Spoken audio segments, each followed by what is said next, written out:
Season మొదలైపోయింది, వర్షాలు పడుతున్నాయి, next చలికాలం వస్తుంది. తుమ్ములు, జలుబు, సైనస్, ఆస్తమా, ఉబ్బసం ఇవన్నీ మొదలవుతుంటాయి. ప్రతిసారి సీజన్ వచ్చినప్పుడల్లా మనం ఇలాగే బాధపడుతుండాలి, దీనికి ఒక సమస్య పరిష్కారం లేదా అని చాలా మంది క్వశ్చన్స్ అడుగుతూ ఉంటారు. ఈ సీజన్ వచ్చిందంటే చాలా మంది కొంచెం వర్షాలు పడుతుంటే ఎంజాయ్ చేస్తారు, వర్షంలో తడుస్తూ ఎంజాయ్ చేస్తారు. వీళ్ళకి అలా చేయాలని ఉంటుంది, బయటకు అలా వెళ్ళాలని ఉంటుంది, బైక్ మీద వెళ్ళాలని ఉంటుంది, కానీ వెళ్ళలేరు. మొత్తం రూమ్లో గదులన్నీ మూసుకొని, తలుపులన్నీ మూసేసుకొని, ఒక మూలన దుప్పటి కప్పుకొని, ఫ్యాన్ వేసుకోకుండా అలా కూర్చొని ఉంటుంటారు. ఎందుకంటే ఎక్కడ ఆస్తమా వస్తుందో, ఎక్కడ తుమ్ములు వస్తాయో, ఎక్కడ అలర్జిక్ రైనైటిస్ వస్తుందో, మళ్ళీ ఆ తుమ్ముతో ఎవడు కూర్చుంటాడు, దగ్గుతో ఎవడు కూర్చుంటాడు, మళ్ళీ రాత్రంతా నిద్ర ఉండవన్న భయం ఉంటుంటుంది. దీనికి హోమియోపతిలో అద్భుతమైన పరిష్కారం ఉంది, అది కూడా పర్మనెంట్గా ఉంది. మళ్ళీ మీరు అందరిలాగా కూడా ఎంజాయ్ చేసే అవకాశం ఉంటుంది. ఇది నిజంగా పాసిబిలిటీ ఉందంటే ఖచ్చితంగా ఉందండి.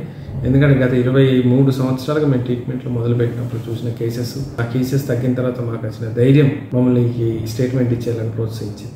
ఆస్తమాకి ట్రీట్మెంట్ లేదు అనుకోవడం మూర్ఖత్వం. 100% ఉంది, నో డౌట్ ఉంది. అంటే అన్లెస్ మీరు స్మోకర్ అయితే తప్ప, క్రానిక్ స్మోకర్ అయింది, సిగరెట్లు బీడీలు గట్టిగా తాగుతున్నారు అంటే తప్ప, లేదా మీరు ఏదైనా కెమికల్ ఫ్యాక్టరీలో పనిచేస్తున్న వాళ్ళ తప్ప, అంటే వాళ్ళకి తగ్గదా అంటే తగ్గుద్ది, కానీ పర్మనెంట్ అన్న మాట వాళ్ళకి వాడలేము. మెడిసిన్ ఇచ్చాము, ఒక 2-3 years పోతుంది, మళ్ళీ వస్తే మళ్ళీ వాడుకోలేదు. ఎందుకంటే వాళ్ళు రెగ్యులర్గా అక్కడ ఎక్స్పోజ్ అవుతున్నారు. మిగతా వాళ్ళందరికీ పర్మనెంట్ అవుతుంది. ఆస్తమా తగ్గిందంటే మళ్ళీ జీవితంలో ఆస్తమాలు వచ్చే అవకాశాలు లేవు. కాకపోతే పేషెంట్ డాక్టర్ చెప్పినట్టు వినాలి, పర్ఫెక్ట్గా చేసుకోవాలి, చెప్పిన పద్ధతులు ఫాలో చేయాలి. కంప్లీట్గా మీరు శ్వాస పీల్చుకొని ఆ శ్వాస యొక్క ఆనందాన్ని, ఆ శ్వాస కంప్లీట్గా పీలిస్తే ఎలా ఉంటుందో అన్న ఆనందాన్ని మీకు పొందించే అవకాశం ఉంటుంది. పెరుగు తింటే ఇబ్బంది అవుద్ది, ఫ్రిడ్జ్లో తింటే ఇబ్బంది అవుద్ది, నేను చేపలు తినకూడదేమో, తింటే వస్తుందేమో అన్న భావన నుంచి తినగలిగిన ఇబ్బంది లేని పొజిషన్కి వస్తుంది. కాకపోతే కాషన్ ఏంటంటే, ఐస్ క్రీమ్ తింటే ఇంతకుముందు చాలా ఇబ్బందులు అయ్యేవి, ఐస్ క్రీమ్ తినొచ్చు. నేను ఐస్ క్రీమ్లో తింటాను, ఆ రోజు నేను వర్షంలో కూడా తడుస్తాను, నేను ఆ రోజు మళ్ళీ వాటర్లో స్నానం చేస్తానంటే బాడీని మ్యాక్సిమం మీరు టెస్టింగ్ చేస్తే మేబీ రావచ్చేమో తప్ప అంతకుమించి అయితే వచ్చే అవకాశాలు లేవు. కాబట్టి హోమియోపతి ట్రీట్మెంట్ తీసుకున్నట్లయితే ఈ శ్వాసకోశ సంబంధించిన ఏ వ్యాధి లక్షణాలైనా హోమియోపతి ద్వారా అద్భుతంగా ట్రీట్ చేయొచ్చు. కాకపోతే కండిషన్స్ ఏంటంటే కొంచెం టైం పడుతుంది. మీరు సిటీలలో ఉన్నట్లయితే మీకున్న పొల్యూషన్ కూడా మీరు కన్సిడర్ చేసుకోవాలి. ఊర్లలో ఉన్నట్లయితే బయట ఉన్న గ్రాస్ అంటే గడ్డి భూములలో వచ్చే పోలన్ గ్రెయిన్స్ వల్ల వచ్చే ఇరిటేషన్ చూసుకోవాలి.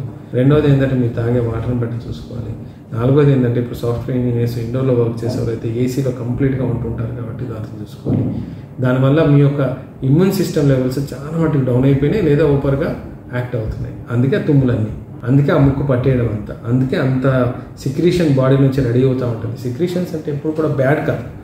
బ్యాక్టీరియాసెస్, వైరస్ ఉన్నప్పుడు వాటిని కదలకుండా ఉంచడానికి ఆమె యొక్క సిక్రీషన్ స్టార్ట్ అవుతుంది.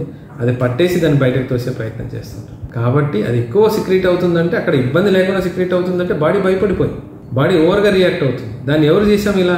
మనం చేసే అలవాట్ల వల్ల మనకు వచ్చింది. కొంతమంది పాపం వాళ్ళు చేయకపోయినా వాళ్ళ వచ్చిన జీన్స్ వల్ల వాళ్ళకి ఆ డ్యామేజ్ అవుతూ ఉంటుంది.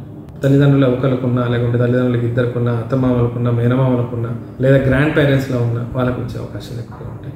సో వీటికి మాత్రం హోమియోపతిలో అద్భుతమైన ట్రీట్మెంట్ ఉంది. ఎవ్రీ వింటర్, ఎవ్రీ రైనీ సీజన్కి భయపడకుండా కాన్ఫిడెంట్గా ఉండే అవకాశం మీకు ఉంటుంది. ఒకవేళ మీరు హోమియో వాడినట్లయితే అది పర్మనెంట్గా సెట్ అయ్యటం, మీ లైఫ్ని మీరు ఎంజాయ్ చేసుకునే అవకాశం ఉంటుంది.